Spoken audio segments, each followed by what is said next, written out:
See, that's the only thing you said that makes sense. No.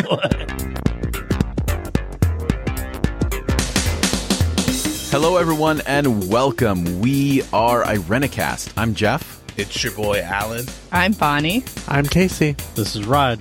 On the first and third Tuesday of every month, We bring to you our perspectives On theology and culture. From a post-evangelical lens. Thank you for joining us for another conversation to provoke your progressive Christian imagination. This week, we are going to start a series of episodes. We're not sure what we're going to call it. Maybe by the next episode, we'll have a clever, witty name for it. But for now, we're going to be talking about our relationships with ourselves, our relationships with what we're going to call our given community. So that would include family, that would include our society that we are born into. And then we're going to close out by talking about our chosen community, the friends, the relationships that we choose and we engage in on our own volition. And for our segment, we are going to be doing Desert Island. It's one of my favorites, and it should be very revealing about all of us, hopefully. Otherwise, it won't be fun, right? Right. Let's get into it. So let's talk about self, right? So we're talking about our relationship with ourselves, how we deal with ourselves, how we view ourselves. And it's a broad topic, but I think that the nice thing about it is that there's 5 selves in this virtual room, and we can all bring our self to the table and hopefully strike a chord with our listeners who would relate to either one of us or all of us or whatever. I think for me, to kind of get the ball rolling, a lot of times when self came up in my old evangelical context, it was always a negative thing. And we've talked about this several times before. It was always in the sense of, you are nothing without God, total depravity, all that bull crap that we all heard growing up in our evangelical circles. And then as a progressive, I find that it centers more around self-care, right? You are special. You are wonderful. Do these things to take care of yourselves.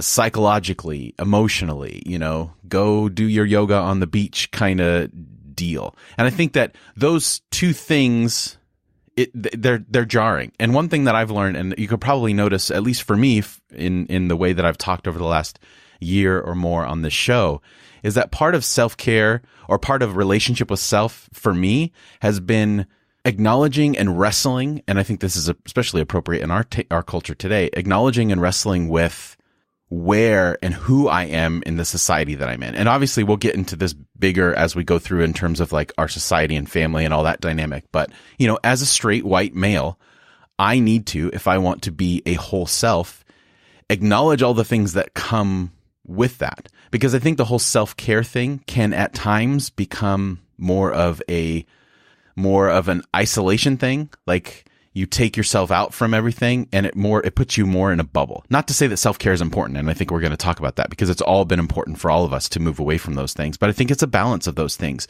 being realistic about who we are internally and then how we fit externally in the world around us. I think self-care is a mechanism to make people feel guilty for failing. Like, this is the critical millennial in me coming out, but we're told all the time, like self-care in an environment where people are not being paid enough to take care of themselves and they have very unique stressors, and telling them self-care is the most critical thing is subtly a way to shift blame. I think it is important. And I'm not saying that we should just lean into the idea that we're powerless to control our lives. But I still think that like society wide, and especially as a pastor, right? Hey, self-care. Well, it's not just about self-care. Like what kind of relationship are you in work-wise with your church you're working for? It's a little dark turn, but I think it's more than just isolation. I think you're really onto something, Alan, because I think that it's a propensity within our culture to think of ourselves as actually separate from all these systems that we're connected to instead of a part of. And so self-care reinforces that idea that we're like separate and that we actually can, like you said, control how resilient we are, how many stressors we can handle and so on, without considering the way that our relationship to all the systems that we're a part of impacts who we are. So it's like you can't do self-care without doing system care. And I think that's what Jeff was getting at, saying self-care being an isolation thing. But not as eloquently put as that just now, Bonnie. I really enjoyed that. I like that, set apart as opposed to being apart. I like that. So those are like progressive problems, right? You were just talking about your former context and your current one. That seems like more of like a progressive community thing. I don't know. I think maybe like the way that Bonnie worded it, it's very similar to you're in the world but not of the world. Like I think that dynamic of where your placement is, or that struggle is still the same on both ends of it. I think the manifestation of it is different, right? For like an older context, the manifestation is to try to isolate yourself and submit to some sort of whatever, which still takes away a certain amount of agency. And I think that, self-care does the same thing too, especially if you're thinking in terms of, setting yourself apart from the systems that you are a part of. It isolates you. It prevents you from fully engaging in a way that I think is similar to, again, this is if we're looking at it at the binary, right? If you're all self-care, I'm not saying self-care I don't think any of us are saying self-care is a bad thing. We should be taking care of ourselves. But we also have to acknowledge that our place in the world determines how much more we can indulge in that self-care, whether it's through therapy or a vacation or a day off from work, which a lot of people, you can't just take a day off from work and do that. And I don't know, what do you think? Like that kind of that dichotomy, it's different on the surface, but maybe it's the same if you go in any extreme, it's the same underneath it. I think that you have to know yourself before you can actually tap into self-care in a real and legitimate way.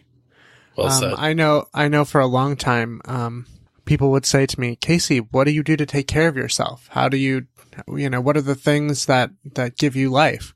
And I didn't know, right? I would just say the things that, I went for a walk today, the things that supposedly are supposed to give you self-care. Prayer and reading the Bible. Right. Exactly. I mean, and on both sides, right? So, in order to recoup as an evangelical, you take, how's your quiet time going? Right? Barf. Just saying that makes me want to puke. But, are you getting that time every day with the Lord? Blah, blah, blah. And on the other side, the question is, well, what are you doing to take care of yourself? Are you working out? Are you eating healthy? Are you getting enough sleep? And I think that in a lot of ways, the self is a double-edged sword. You are a self and you are not a self. The stories you tell yourself about who you are may not actually be the things that are true about you. And so it really is a task to dig deeper than the ego message of who you say you are to find the things that actually bring you life. For example, I would have never thought that I was someone who enjoyed the outdoors as much as I do now. But when you lose 200 pounds and are able to do those things, myself said I was never one of those people. And now I can't wait to go kayaking. I found myself the other day out pulling weeds by myself and just basking in that. But that took work. And so I think that that's one of the things that we as people have to begin to unravel, is we are a self and we are not a self. And where do we find delight in both of those things? You said self-knowledge is important, is key before taking care of yourself. You have to know how to and who you are. I kind of want to know what the Seventh-day Adventists were like, but in my context, there was not a high price on knowing yourself at all. Like, you were supposed to conform. You weren't supposed to like dig into your intrinsic motivations and identity.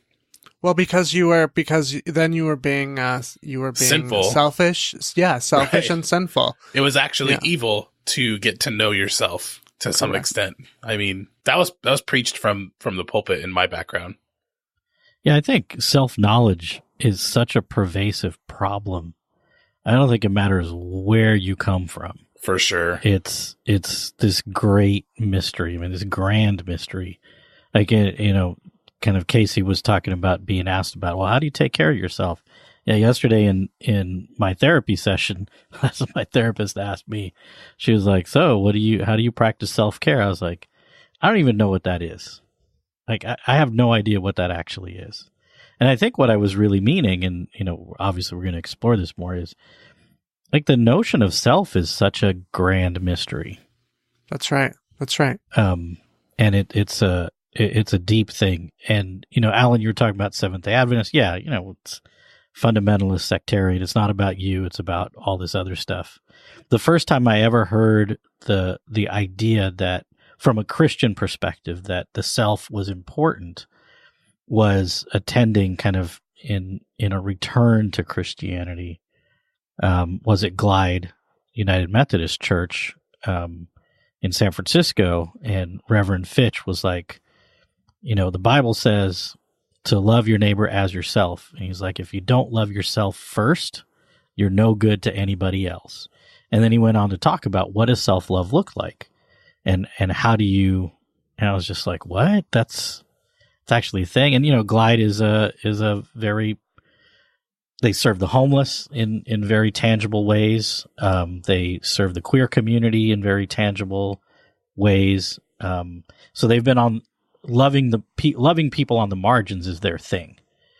And to actually come to realize I myself as an entity have been a thing on the margins too. I don't even know what that is. So it was pretty mind blowing. And to actually still be in this work of, well, what is self 10, 12 years later it's remarkable. Yeah. When I think about the old ways of thinking about self in the fundamentalist Seventh-day Adventist tradition that I grew up in, I think, Jeff, what you said about like maybe that's something that hasn't been really deconstructed in the evolution from fundamentalism to progressive Christianity is this notion of self. That it's like two sides of the same coin, this like narcissistic, egoist behavior, and also this giving up all the glory to God all the time, like the self-effacement. That's right, Bonnie. That there's some sort of like arrogance that can come in this like give up, it's not me, it's God. It's not me, it's God. And to say that again and again and again is kind of a narcissism. And I don't know what any of you think about that, but that's been my experience as I 100% agree. Humble bragging is like a rite of passage in those churches. I will say that pride and self-hatred are not mutually exclusive. Like you can have this like narcissistic pride and also hate yourself at the same time. I think it was Groucho Marx who made the joke way back in the day that he would never deign or lower himself to join a club that would accept him. Like that's kind of like a tongue-in-cheek joke, but it's true. I mean, Raj mentioned this being a grand mystery.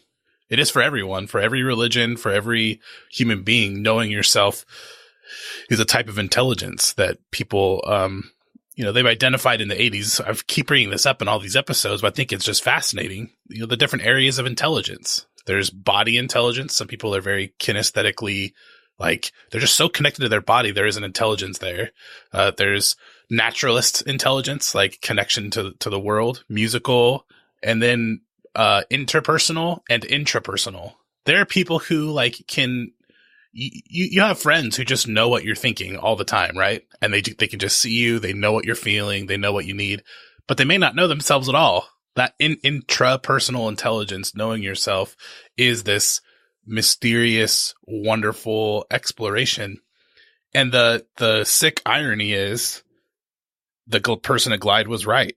If you don't love yourself, if you have that mixture of self-hatred and perhaps that narcissistic pride, you won't let other people love you. Like, if someone starts to love you back, you're going to be like, well, that person's not that great because they love me, like how your view of other people, if your view of yourself is that you are constantly this evil creature who is not worthy or deserving of love, when other people start to love you, you are going to devalue them. That's what that gospel that Jesus speaks, love others as you love yourself, speaks to, is undoing that cycle. And I think we're seeing that all over the world is because we actually have so much self-hatred. We have these repeated mass shootings and so on. So we are, quote unquote, loving each other as we love ourselves, which is pretty jacked up right now. And Definitely. Maybe always has been. I guess I'm not convinced that at the heart of it is self-hatred. Like, I think that for some people it is self-hatred, but I don't know. Maybe I'm just speaking for personal experience. I'm not saying everyone is like that. Right. Well, but I do think it's a motivation for people. I do think that our view of the self does, which is why it's hard to judge actions, right? Because below the surface is that I think we can judge actions as it doesn't matter what your motivation is in terms of the consequences of those actions. They're still going to hurt people or help people. So from an outside perspective, who gives a crap about your motivations? But on an internal perspective, it certainly matters because it's a part and a definition of who you are as a self. And it can affect the way that things come out later. And I think that, Alan, you were talking about how self-hate and a certain arrogance or pride aren't exclusion, like they don't have to be exclusive from one another. And I agree. But I also think that at times that they are very much. I think sometimes that kind of arrogance is an excuse for hatred of others. Yeah, and I think you're right, Jeff. I think crediting hatred on the surface as being the source is a mistake, because hatred is a result of, I think, ultimately untended grief. And when we have untended, unresolved grief, it manifests in really troubling ways. And sometimes we damage ourselves, and sometimes, depending on our personalities, we end up damaging other people. So that's one of the ideas in terms of the Enneagram. Like, the way you became your number was out of trauma from childhood. Like, you are your number because you had to survive something pretty difficult. It was the survival skills that you learned as a child that you have just manifested over and over and over again. It's a lens in which you see the world. It's the lens in which, or it is the way in which you navigate the world, because it is what has kept you the most safe. I love that Enneagram doesn't shame you for that. Like, because it's impossible to not have survival skills. We all learn that, right? That's what it means to be a human. We've mentioned before, wired for survival, worthy of love. But Casey, when I hear you talk about the Enneagram, it's not that this is a negative thing, but it's something that you can understand and understand how it might trip you up, or how you can live out of it in a life-giving way. Right. So, right. And I think that that's sort of what I was getting at earlier. Is like, some of the ways in which have always seemed to work for me in terms of how I find life, or the way in which self-care works for me, aren't always actually the ways that are best for me. Because I have told myself a story about who I am and what I love, and to find out that those things were actually not as life-giving as I had expected them to be. And that's where I think self-discovery is so important, and why I would challenge any of you and any listener to continue to try new things, to risk and to experiment. We credit children for wondering, right? And encourage that. Like, try new sports, try different, dance classes. We encourage children to wonder and to explore, and somehow along the way, we lose that in ourselves. I believe that does us more harm than good, I guess. And it's kind of passé to talk about, your inner child, but I really do think that we carry those parts of ourselves that grief that is primordial, that is from childhood, we've carried with us, but we're still in there. Like, we're an amalgamation of all of the identities we've been from the time that we've been born.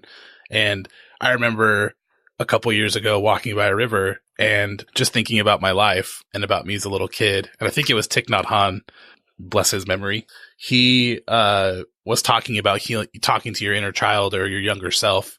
And I envisioned myself in 5th or 6th grade. I'm this overweight little kid who's getting made fun of by all these people at school, who hates himself, who's really excited and always asking questions in class and pissing everyone off, like teachers and everyone else, just because I have all this energy. And I was like, that kid was cool. That kid was really cool. I would love to hang out with the younger version of myself. And I just imagine taking my own hand and walking with me and giving myself the love that I may or may not have received from teachers or friends or from the people around me. And I think any of us can do that. It sounds cheesy, but really going back to those places in your life where you didn't receive love does resolve some of that hatred. Because I think Raj is right. It is, hatred or anger and hatred is this thin veneer over grief, over things that we didn't get.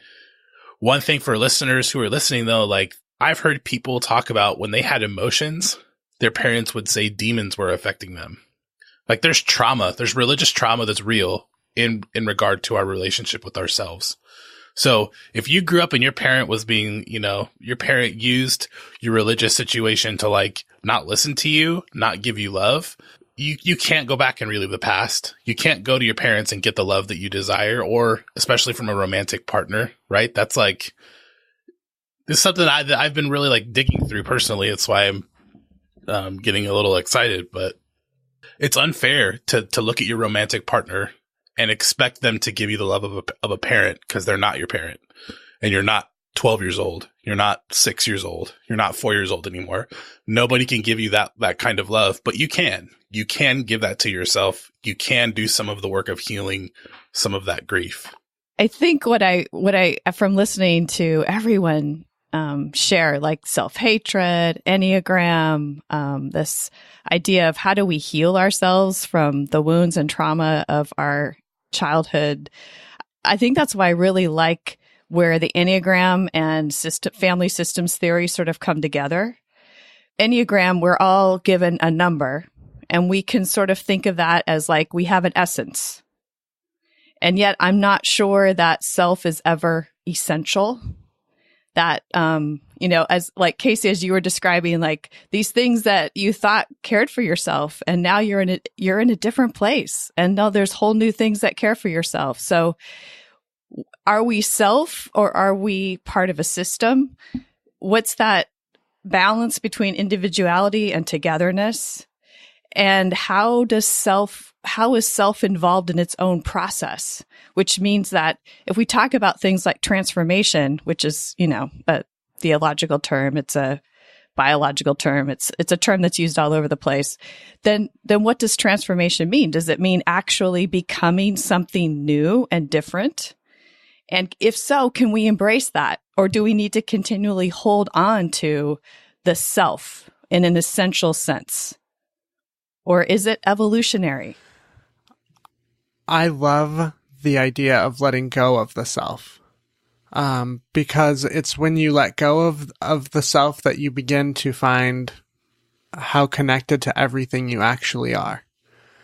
The more exploring that you do of that, aside from that story that you tell yourself, the wondering that happens and the mystery that comes in the face of nothingness allows you to also find that in another. And I think that that's something that, as in the last year that I've been navigating, is when I'm walking with Cole, my dog, and taking a moment to just be in that space and be grounded in the earth, and to not tell myself any story about what's happening, but to just be. Things pop up in the wake of the silence that I'm trying to create. And it allows for me to say, I didn't know this about myself, or I didn't recognize that tree before, because we're always individually telling ourselves stories about every moment of the day, everything that's happening around us. We are illustrating in our brains everything. And what happens when you can set all of that aside and just be fully present? And I think that when you come back into that, what it does is it creates space for you to do that for another. We talk about this all the time. Be present. Be present. Mm-hmm. But what does that really mean? It means shutting off the messages that you're telling yourself about what's actually happening in front of you, and just be in the space. Right. And I think that along with that is that we don't know how to be in the space of us, like our own, who we are. Exactly. And I wonder if part of the problem is that we think so much in terms of destination, right? So even when Bonnie says like we are becoming, I think the impression that most people have in the back of their mind is that there's a destination. So we're on our way to something instead of being reality, That's right? Right? That's right. Yes. Moving ourselves forward and knowing that we're always going to change. Like I remember growing up, my grandma used to say like whenever someone got mad, they'd be like, "Oh, that's that Irish temper." Like they'd always assume like these are things about yourself that you were born with that will never be gone. And I think that that's the danger of the Enneagram. Although I Casey, you'd be proud. I've been immersing myself in the Enneagram. I've read 3 books in the last 2.5 weeks on the Enneagram to kind of to engage in that. Anyway, but like the danger of that is, well, I'm a 2. And then you stay there. Like, so you've created and rested in a new reality of who yourself is. And I think that's dangerous, because I think in any endeavor, the more you explore, the more you expand, the more you understand. We did it with our relationship with God, right? All of us did. We moved from evangelical fundamentalist to something else because we allowed ourselves to explore, and we don't allow ourselves to explore ourselves in all ways, right? Like internally, and, you know, Alan's talking about body intelligence, right? Like being able to explore who we are, not just sexually, but even like, you know, new activities, like pushing. But that is important also. It is also important, very much important. So I think that all of those things, like Alan was saying, there's so many layers in which we can expand our intelligence. And I think that really, what are we doing when we expand our intelligence? We're expanding more ways in which we can view ourselves in the world around us, whether that's through our body or through our mind or through any of that kind of stuff. And I think that we just, becoming is important. So I think that you're not arriving anywhere. Right? Exactly. I mean, I love, and that's what I was saying earlier about curiosity, finding that curious self again, returning to the wonder of who you are allows you to turn that outward and to begin to wonder and be curious about those around you. Every moment is an arrival and also a launching point. Yeah. Yeah. I think that all of this is fantastic, and I don't want to derail the conversation, but I'm just thinking about where I've been and what I've come from. Listening to this episode, people would be like, they can't even start to think along that path, because we've been given messages like, the heart is deceptively wicked, who could know it? So if you're just getting to know yourself more, you're just increasing your ability to do evil, you know? Luther says there's nothing good in you but Christ, and that makes you good enough. That's because he was an ass, and that's how he what I'm trying to say is that there's things that need to be addressed, I think, in this episode before we just move in a direction that I think all this is very helpful, but I'm just thinking there are still people who are deconstructing their ideas of self in like the conservative fundamentalistic context. And I think it's kind of important to maybe answer some of those things. Like if you right now asked people, are humans basically good or bad? People who grew up evangelical are given this thing that no, humans are basically evil. Like that's at least from my neo-Calvinistic background. And so all of this talk sounds like whimsy, you know, it sounds like irrelevant and inappropriate and all of those things. And the sad thing is, like, this is where all the good work happens. And so there has to be like a reframing in my mind to give yourself permission to let go of some of the unhelpful things. Like you're born sinful and deserving of hell the moment you're born as a baby, because you are inherently evil and God hates you. And thank God that God is merciful enough to kill Jesus so that you don't go to hell. Like those kind of concepts teach us that getting to know yourself is wrong. And I think you have to replace some of those messages, or reclaim some of those messages, and you can, using Christianity if you want to. I mean, we're all made in the image of God, right? Like that's an element of Christian thought for a long time, the Imago Dei. And if you actually Jewish. Okay, Jewish and Christian.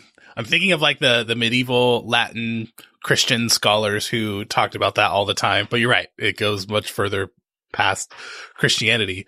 But the idea that getting to know yourself well is getting to know God.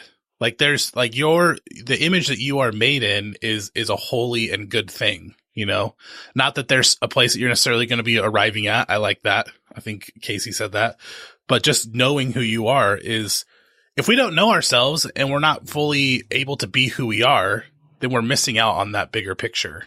There is a book called Original Blessing, Putting Sin in Its Rightful Place by Danielle Schroyer. And I remember a few years ago being at a progressive youth ministry conference and hearing her talk about Jewish understanding of Genesis 1 and 2 and 3 and talking about original blessing versus original sin. Her comment was, if there's any problem we have at the beginning, not that she believed in a 7-day creation, but of this story, if there's any real problem, the problem is that we have a blessing problem. We don't realize how loved we actually are. And walks through Genesis 1, 2, and 3 as a way of saying, this is about raising children. God gives them responsibility, just like we give children responsibility. God allows them to name the animals of the earth, just like we encourage children to name pets. And then I remember as a little person, for the first time recognizing my nakedness. We all have stories of like our nieces or nephews or children. You open the door and they're like, I'm naked. And it's sort of like, who told you that? What's going on? And then God sends them, and then they fall in love, whatever. All of these first human experiences, and then God says, it's time for you to move out of the nest, right? It's time for you to move on. And as this Daniela lady is telling the story, I'm like sobbing in the back because I had never heard the story told this way. And I think that, Alan, I think you're right in saying we have to address some of those earliest stories that were told about who we are as people from a pulpit. During Lent, I've been doing this thing with my congregation where we are telling stories. And last week we started with Genesis 1, 2, and 3, and I laid out the case just like I was talking to you guys about. But the lady who shared in my church talked about her mom always telling her, you're a cold-hearted person. You have no emotions. You don't feel. And it was only until she was in her 30s that she was able to say, that's a story told about me. It is not true of who I am. And I think it's the same as we come to, like you're saying, Alan, we have to confront these stories again to say, these are stories that have, these messages that have been shared with us are not true. They're not true of who we are as creatures. They are not true of who we are in relationship to the divine. The story of Babel did that for me too. You're talking about rereading Genesis, like Babel being a punishment, or is Babel being like, no, move out of the nest, like you said, and go explore your different cultures instead of creating this monolithic culture where everybody is the same. God is actually making humanity fulfill the earlier commandment to go throughout the whole earth and to be fruitful and multiply and to change and have different languages and have this diversity where, those are all these different human expressions come from that. To me, that's more of a blessing than it is a curse. So I think rereading that stuff is great. Yeah, the notion of changing one's narrative is very powerful. And it's hard work. One of the spaces where that's actually been studied with legitimate data to back it up is around first generation college attendance. And a friend of mine runs a program particularly for first college generation attenders and minorities. And a big part of her work in supporting these students is how do you rewrite your narrative? And the statistical difference between college retention, like young people actually staying and finishing college that have had programs and interventions like that to support them versus first generation and minority students who don't have those programs is staggering.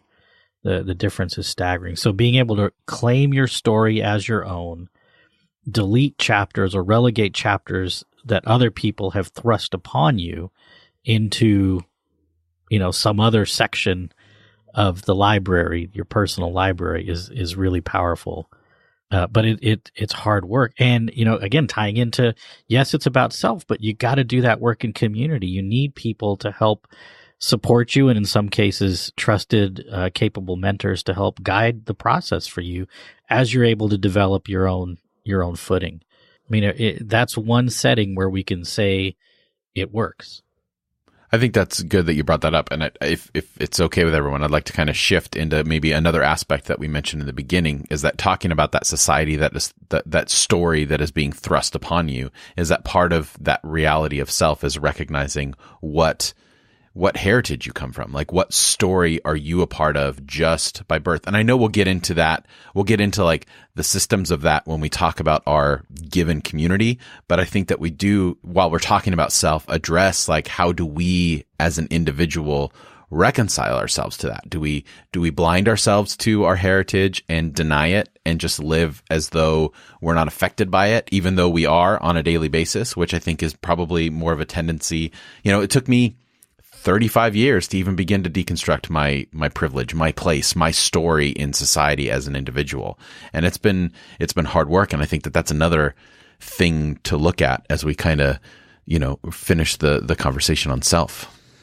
Much like the ego messages that have sustained us for ill, for good and for ill, I think it's the same idea, Jeff. I mean, this is what we see perpetuating in our political system now, right? The protection of whiteness, the protection of masculinity, the protection of straightness, all of the ego messages, societal ego messages around safety and protection.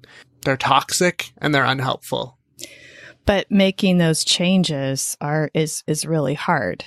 And so what ends up happening often is that it gets shifted into new language, but it's exactly the same substance. Just new language shrouds it or covers it over.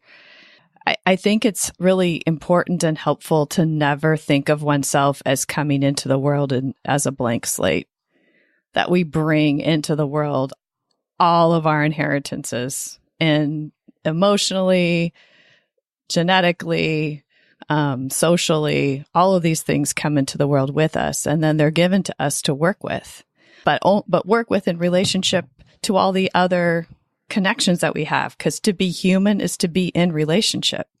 There's no getting around that. So as much as we want to talk about self, self is differentiated only as much as as the boundaries that we begin to set as we learn more about how to be healthy and to take care of ourselves. But it's always in relationship. So I wonder, if we change the way we think of selves as kind of entities separate from, and all of these different entities are connected, but instead focus on what is the space between? What is the space between, and how can we use language to describe that? That's dangerous. Tell me how that's dangerous. That's dangerous to concepts like meritocracy. There are people who make tons of money fighting that idea. Oh, yeah. Like the idea that you're born a blank slate and you've worked hard for everything you have, like that props up the kind of capitalistic, laissez-faire meritocracy thing that you have to earn everything that you get, and you have earned everything that you have. And if we focus as people on that space between us, it unravels a little bit of that narrative. And so there are the whole narrative. Right. There are people who are invested in not exploring that. Well, it makes you wonder, is there such a thing as private ownership? Right. And everything that comes unraveled when you start wondering that. Oh, at least in the United States it does. Just from this conversation alone, I've already written down 5 episode ideas. I feel like we've got a lot going on. Raj, you've been awfully quiet today. I'd love to hear more from you. Yeah, because there's so much gray, in this subject matter, and we desperately don't want there to be. We want to have some sense of self. So I'm listening, I'm thinking and reflecting in this. I thought I had more to offer before we started recording, and. Yeah, I wonder. I mean, but, kind of stepping back into the abstract, into the conceptual realm, but the idea of meritocracy and its relationship to Dr. King's idea of the content of one's character. And I wonder if maybe working towards a place where the things that we achieve, so to speak, the things that we attain in one's life are to be the basis of whatever we reap. I don't know that that's entirely a bad construct to pursue. The way it is now, it's not a meritocracy. It's weighted. Certain people have ridiculous obstacles put in front of them, and other people have a glaring head start, and they have a support van along the way with refreshments and people paying off their college administrators to all get that, into college. All of all the the above, way up to a CEO of a company. So we don't really have a system right now where real meritocracy exists. Right. It's a fallacy. It's like a lie. It's a sham. Absolutely, currently. But I wonder if we were to have a society where that were truly fair and just, and then giving us the chance to actually go, anything's possible. Given societally, I mean, I think we all have limitations as individuals, but lots of stuff is possible. I think that people are too cynical for that, though. Like, because we've conditioned to be, right? I think scarcity so and everyone is scared of automation. That companies are going to replace us with robots, right? They're only scared of that because we can only take care of ourselves through earning healthcare, through earning like the ability to live through our jobs. And we're scared. We're scared that there's going to be no jobs for people left 20 years from now. And that's only because our society doesn't take care of each other. We could automate everything. We could give people a basic income. We could take care of one another, human beings, and then free each other up to like do the good stuff that like we can do as human beings. Wonder. But I think people are too cynical. At least the system we're built on.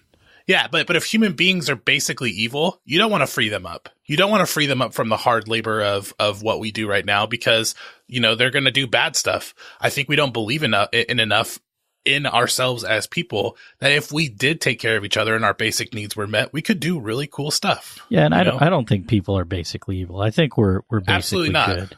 But there's a lot of people in America that would say that they are. I mean, well, and then maybe we send those people to an island by themselves. There's so in line with the heart of what we're talking about. That would be good. That's kind of a joke there, sort of. I know. But I think greed is is an evil that we've got to overcome. It's a collective and shared evil. That's right. However, that's rooted in fear and a sense of scarcity and those kinds of things. Yeah, we spent $180 billion a year since 9/11 fighting the war on terror, like specifically fighting terror. What if we poured all of that money? Can you imagine $180 billion being poured into infrastructure, education, programs of social uplift? Healthcare. For this many years, for like 18 straight years? That'd be incredible. I mean, what could we do?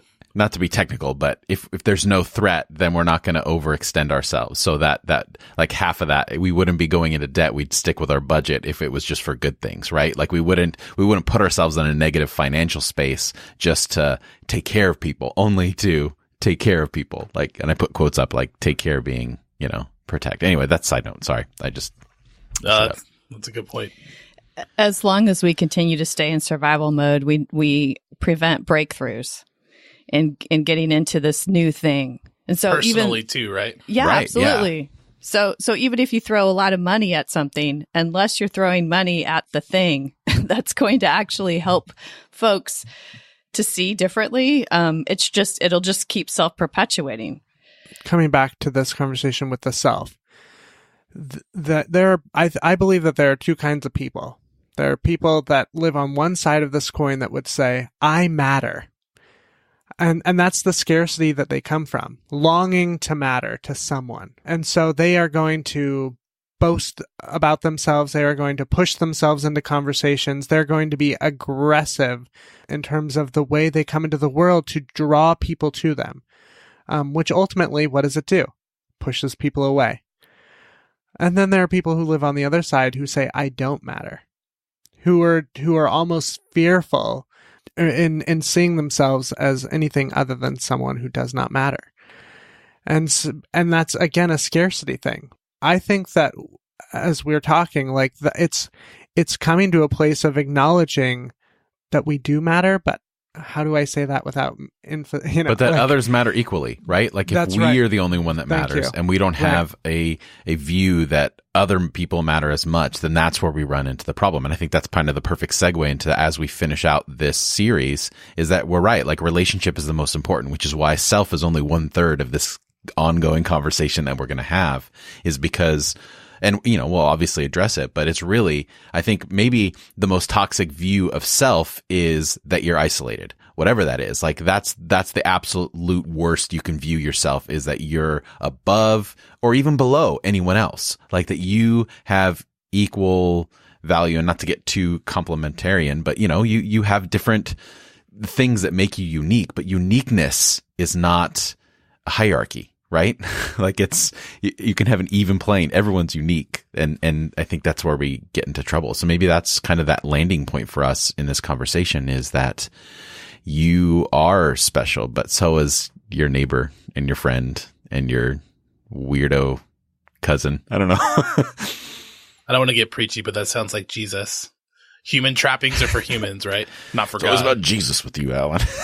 God's not like, ooh, look at you. You've got your company. Wow, you're an important person, right? No, human beings all together are loved and worthy of respect, regardless of station. I think that's an old message and a good one. And your questions are valuable. Like, we talked earlier about narrative. The way narratives are changed are because we follow questions that we have, maybe that even live in our bodies. And, we experience them as anxiety or as yearning. And so for folks who might be wondering, like, it might be feeling really confused because they've gotten this message from their community for so long, but it just doesn't sit right anymore. It doesn't feel right anymore.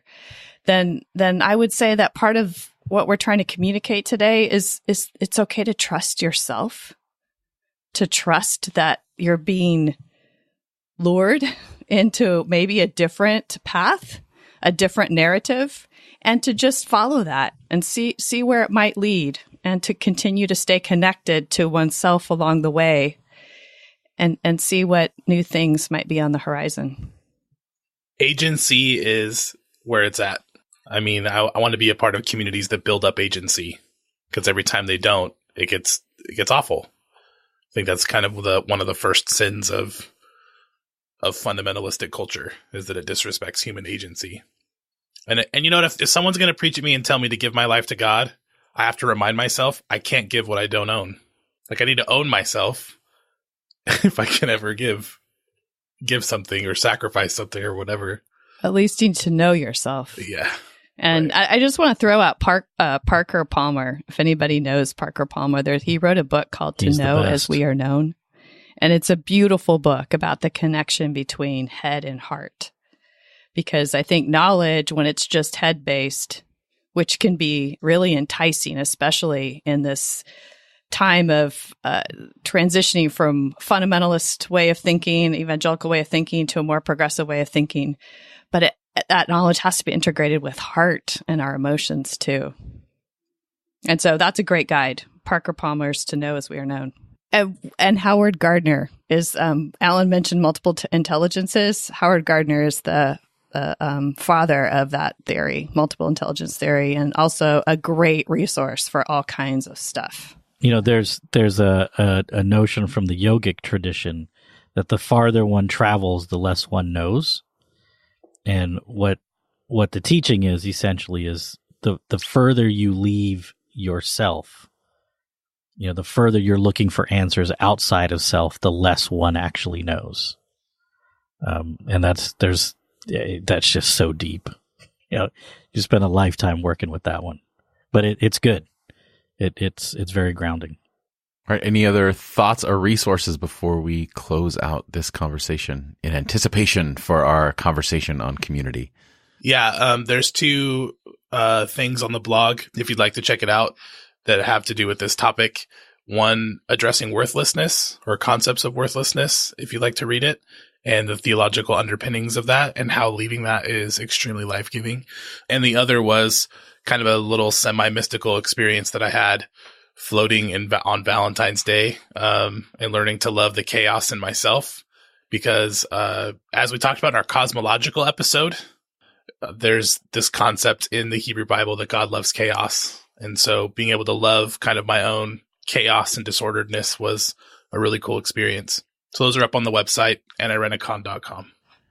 And as usual, we will put links to all those things that we mentioned in the show notes at IRENCAST.com/139. And there in the show notes, you'll be able to find all the relevant links and complete list of all the other ways to like, follow, and contact the show. But most importantly, you can add your particular voice to this conversation by commenting on there. And, yeah, this is going to be fun. I'm really looking forward to this whole thing expanding. It's been a while since we've done a series. So this is the first series with the five of us. I'm excited. I'm getting nostalgic in the midst of it. Yeah, this is the first series we've all done together. So kudos to us. We are special, equally and unique. Bonnie's more special than all of us. Casey, you are. Aw, let's just get into a fight on who's more awesome. Let's talk about fusion. On the other side of the music, we are going to be playing Desert Island. Should be fun.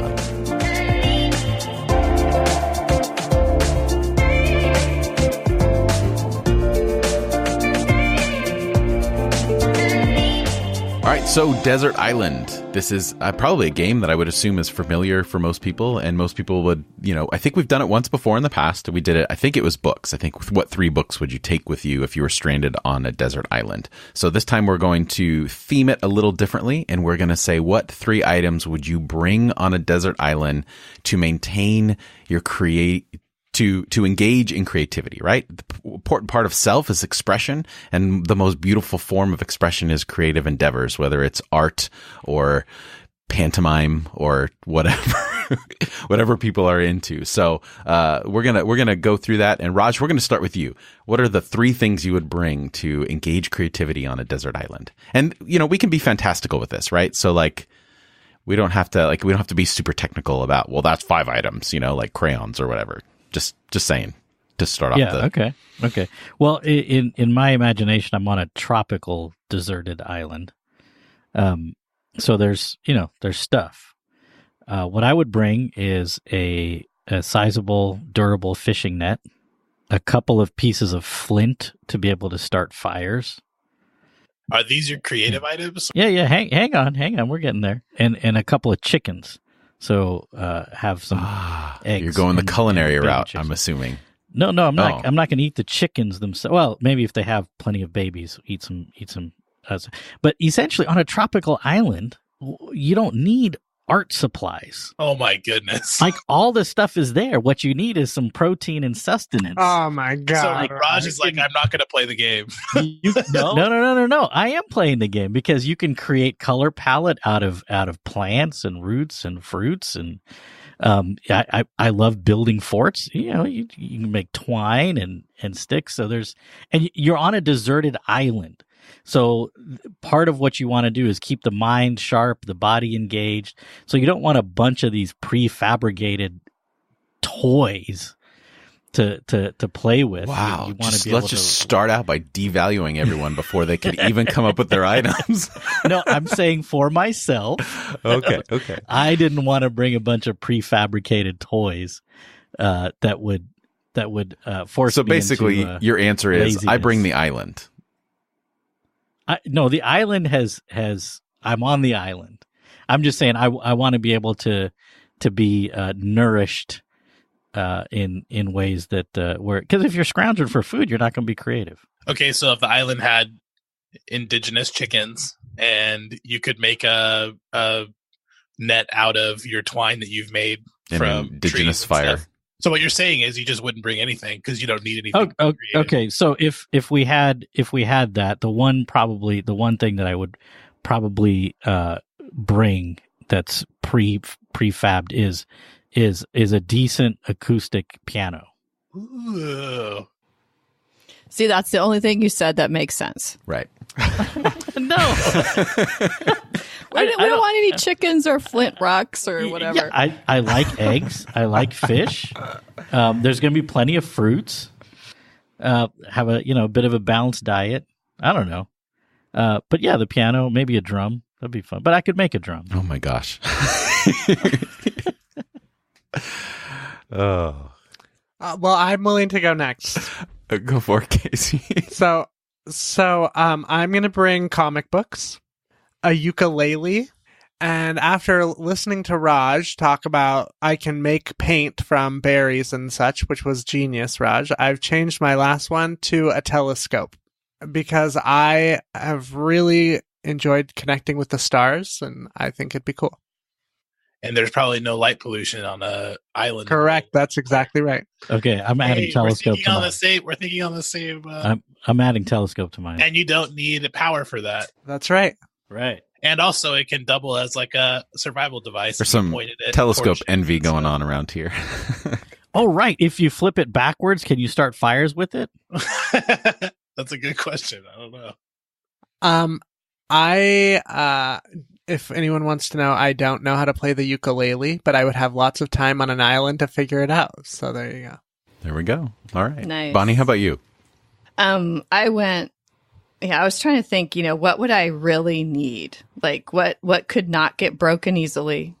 What could I use for a long period of time in case I was stuck there for a really long time? And I came up with some very basic things that I think everyone should take with them if they're ever going to be deserted on an island. Crayons, paper, and pens. Those are my 3 things. Because you can draw pictures of the stars if you want to. You could write about your experience. You could write poems. You could keep a journal. And you'd have color. I mean, crayons are pretty important because you have to color your world, It can't just like be... Like you color my world, Bonnie. So, and if crayons break, they're easy to sharpen, or you could melt them if you wanted to do something creative with them. Exercise your whimsy, Bonnie. The crayons are invincible, like they're infinite crayons. They never go dull. Or you could use them for wax, right? If you could figure out how to make candles. And my paper too. It's like a little stack, but it always somehow replenishes. So, yeah, that's what I would have. There we go. I like that. Alan. So this is going to sound unoriginal because my number one thing is telescope, but I would bring a Newtonian telescope.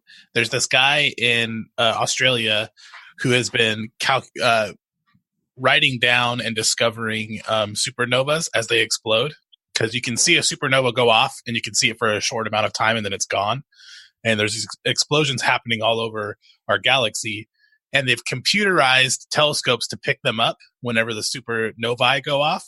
But this guy still beat all of the computerized telescopes with his own, on the ground, just a notebook, writing them down. So I think it'd be fun to look for explosions in the galaxy, while you're waiting. So telescope would definitely be number one. Secondly, I put journal, which Bonnie just said. And I think I would just get the biggest journal I could possibly get. I don't need crayons, unfortunately. My world's black and white. And I think that for me and just my spirituality, journaling is just kind of the most important thing. As an Enneagram 2, I give a lot. And so journaling is really the only time I'm listening to myself and writing things down. And I'd kind of want to still do that even if I was alone. Because you'll always have someone to talk to, right? If you can learn to talk to yourself. And thirdly, I would have a shovel. Just because I'd like to build stuff. I think a shovel is probably the most important thing for me. I don't know. Build retaining walls. I was in construction for a while when I was younger. And I think I would just love to terraform an area of the island. Probably build some weird stuff. Dig a tunnel. I want to visit that island. Dig a tunnel. Hey, that's... And then drown myself on accident because it's below the water. Below the water. I would build big monolithic structures and stuff, So if anybody ever got to me, they'd be a little weirded out. With your shovel? Yeah, with a shovel. That's all you really need. You could just fashion a shovel from a tree. You got everything you need on the island. On a deserted island, digging is kind of pointless, Alan. You'd want to build everything above the sand. That's not... I'm imagining a mountainous island. I'm not imagining sand pit. Do any of you watch Survivor? I watched Survivor. Like for one season. I'm a super fan of Survivor, so I feel like I watched Gilligan's Island, dude. That was my jam right there. That's my Survivor. Yeah, that was awesome. How about you, Jeff? First thing, again, I'm gonna mine are bundles, so I'm just gonna say that up front. I'm gonna fully embrace the whimsy of this particular scenario, and AKA cheating. That's right. Right. Well, at least it's better than boring. Hey. First thing is an iPhone. Not so I can call, because I recognize that I don't have service or anything like that, but I would like to make film. And I'm thinking the best device to do like film and editing is the iPhone that you have right there. So I could just watch my own movies. For yourself. practice my composition, play different characters, like engage in some sort of, so that's... I could totally see you doing this, actually. Dude, you do not need to be on a deserted island to do that. So, next week. No. The second thing would be like I'm going with the Castaway scenario. So I got on that island because I was in a FedEx plane, and there are several boxes of I like precise, sharp colored pencils and coloring books. I've been doing a lot of coloring with my daughters lately. After Christmas, because we all got coloring books and our own coloring things. So I've been having fun doing that. So I would do some coloring just to relax. And then I would get one of those little kid sandcastle sets and really engage in building sandcastles with like those little cool buckets and shovels and just, those are my 3 bundle items that would be available to me because I crashed on a FedEx plane. Very cool. Those are pretty cool. I would totally want to be on that island. You were they're right. all pretty cool. I didn't even think of sandcastles. That's awesome. Right. Like, yeah, that's a good when one. do you get a chance to do sandcastles? And I figure now you have all the time in the world. And I could build sets for my films within the sandcastles, right? Make my version of the Lego movie by doing little stop motion in the castles. And now I'm like, I want to go on a desert island. And this Self-care, iPhone Jeff. It's self-care. It's a magic iPhone that never runs out of battery. That's right. Well, I'll be more practical. In the plane was an unlimited thing of like charging bricks that I could keep the iPhone charged. So what's the difference? There you go. I know. What's the difference? An unlimited supply of charging bricks. Still need to keep within the narrative of the world, Man, that's a dream right there. Just endless time to experience creative endeavors. That's the dream. Now, to like have the endless time just be creative and do Where the things you really want to do. Now I'm getting sad because that's not life. So let's end this conversation. You can definitely set that up right now. Go to a monastery or something for like 2 days and just be with yourself. Yeah, and not get paid and not take care of stuff that needs to get done, and that'd be perfect. Just abandon life. I mean, I wish I could, but not. That sounds bad. That's it. That'll do it for us this week. Alan, how can people find what you have going on the interwebs? Just Facebook, and that's Rev Alan O'Brien / Rev Alan O'Brien. Bonnie? Bonnie Lang Bob on Facebook, and I'm also at Parkside Community Church in Sacramento. And Casey? Casey Tinnen on Facebook. The Queerly Faithful Pastor is my blog and also my Twitter handle, and lumisucc.org. And Raj? On Twitter at Raj Rambob and Facebook /Rev Raj Rambob. And you can follow me on all the socials at Jeff Manildi and listen on the 2nd and 4th Thursday of every month soon. We're still on hiatus, but my other Divine Cinema podcast at divinecinema.net. As for IRENCAST, don't forget to subscribe to the show and never miss an episode. We're available on all major podcasting platforms: Apple Podcasts, Spotify, Stitcher, Google Podcasts. We just got on Radio Public for those of you that are into that.